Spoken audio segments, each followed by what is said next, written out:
In today's video, I'm going to teach you how to put password on Chrome. If you want to add an extra layer of privacy to your browser, one common way to do it is by using a Chrome extension that locks access behind a password. This can be helpful if you share a computer with other people or just want a bit more control over who can open your browser. To get started, open Google Chrome on your computer. Once Chrome is open, go to the top right corner of the window and click the three-dot menu. This opens the main browser menu where you can access more tools and settings. From that menu, hover over Extensions and then click Visit Chrome Web Store. This will take you to the official store where Chrome extensions can be searched, reviewed, and installed. Using the Chrome Web Store is important because it helps you find browser tools that are designed specifically for Chrome. Once you're in the store, use the search bar to look for browser lock or set password for your browser. These search terms should bring up extensions that are designed to lock Chrome or require a password before someone can continue using it.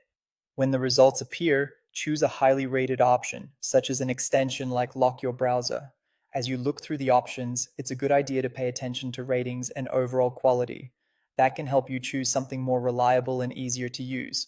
After selecting the extension you want, click Add to Chrome. Chrome will then show a confirmation prompt. Click Add extension to continue.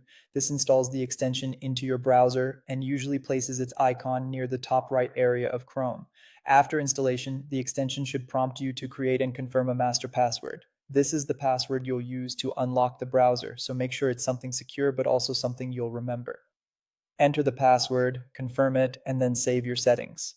Once that's done, the browser lock feature should be active. Depending on the extension you chose, you may need to close and reopen Chrome to test it. If everything is set up correctly, the extension will ask for your password before allowing access. That's all it takes to put a password on Chrome using an extension.